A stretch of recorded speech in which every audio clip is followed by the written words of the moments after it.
Part 1 में Mongol सल्तनत और सल्तनत उस्मानिया के बारे में इंट्रोडक्शन दे चुके हैं। अब बात करेंगे इन दोनों सल्तनत के तुलना के बारे में। तो आपको बताते चले कि मंगोल सल्तनत के बुनियाद 1206 ईस्वी में चंगेज खान ने रखी थी और ये सल्तनत धीरे धीरे 1368 में पूरी तरह खत्म हो गया था।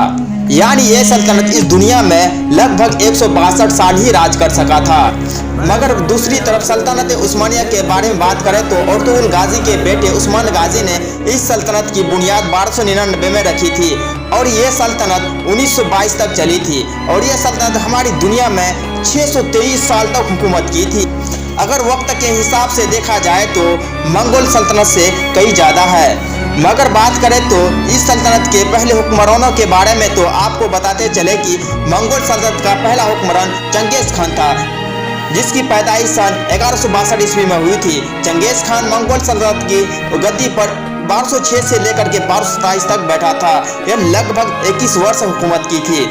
वहीं दूसरी तरफ बात करें तो सल्तनत उस्मानिया की तो उसके पहले हुक्मरानों का नाम उस्मान गाजी था, जिसका पैदाइश 1258 में सौगुल शहर में हुई थी। उन्होंने उस सल्तनत की बुनियाद 1299 में रखी थी और फिर 1299 से लगातार 1324 तक इस गद्दी में वो बैठा रहा। लगभग 25 वर्ष तक हुकूमत किया था। बात करें तो इन दोनों सल्तनत की क्षेत्रफल के बारे में तो आपको बताते चले कि मंगोल सल्तनत 1254 में अपने सबसे तरक्की के दौर में था। इस दौर में मंगोल सल्तनत की राज लगभग 2 करोड़ 35 लाख किलोमीटर एरिया में उसका हुकूमत हुआ करता था। लगभग एक दुनिया का 17.6% बनता है। वही बात करें तो दूसरी तरफ सल्तनत उस्मानिया की तो 1683 ईस्वी में उस्मानिया सल्तनत का सबसे तरक्की का दौर माना जाता है। यानी ये सल्तनत दुनिया की इतने बड़े हिस्से में फैली थी जितने बड़े एरिया पर न तो उससे पहले फैल सकी थी और न ही उसके बाद कभी फैल सकी। 1683 ईस्वी में सल्तनत उस्मानिया का राज लगभग 52 लाख किलोमीटर के इलाके पर हुआ करता था, जो लगभग पूरी दुनिया का 3.9% बनता है। यानी क्षेत्रफल की नज़र से सल्तनत उस्मानिया मंगोल सल्तनत से कई गुना छोटा है। अब बात करते हैं तो इन दोनों सल्तनत के ताकतवर हुक्मरानों के बारे में। तो आपको बताते चले कि मंगोल सल्तनत पर सबसे लंबे वक्त का हुकूमत राज करने का रिकॉर्ड चंगेज खान के पोते यानी कुबलाई खान के नाम है, जिन्होंने 1260 से लेकर के 1294 तक राज किया था, जो लगभग वे 34 वर्ष राज किया था।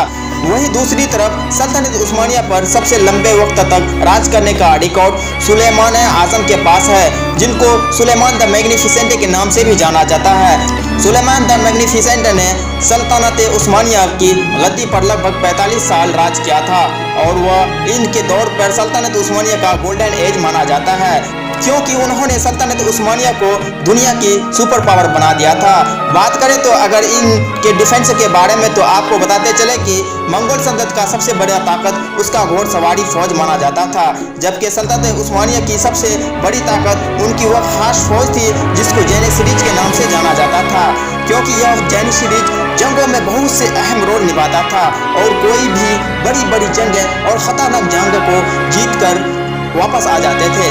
एक आंकड़े के मुताबिक मंगोल फौजों की तादाद लगभग 31,50,000 थी। वहीं दूसरी तरफ सल्तनत उस्मानिया की फौज की तादाद लगभग 28 लाख थी।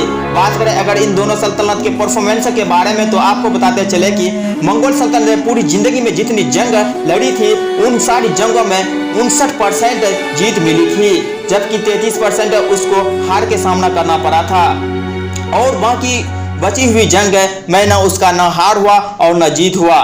वहीं दूसरी तरफ सल्तनत उस्मानिया ने भी पूरी जिंदगी में जितनी जंग लड़ी थी उसमें 60% प्लस जीत मिली थी उसको उस जंग में, जबकि 25% उसे हार का सामना करना पड़ा था और बची हुई जंग में न उसकी हार हुई थी और न उसका जीत मिली थी। मंगोल सल्तनत में रहने वाले लोगों की आबादी 1294 में लगभग 1 करोड़ थी, जबकि सल्तनत उस्मानिया में रहने वाले लोगों की आबादी 2 करोड़ 50 लाख थी।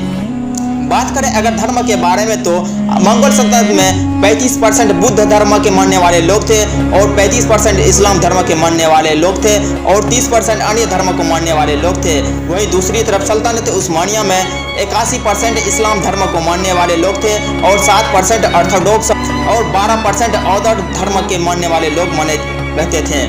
बात करें अगर ज़बान के बारे में तो आपको बताते चले कि मंगोलिया ज़बान को मंगोल सल्तनत का सरकारी ज़बान माना जाता था। वहीं दूसरी तरफ सल्तनत उस्मानिया का तुर्की ज़बान वहाँ का सरकारी ज़बान माना जाता था। मंगोल सल्तनत का सबसे बड़ा इनकम का सोर्स आसपास की सल्तनत में लूटपाट करना था और इस तरह धीरे धीरे अमीर होते जाते थे।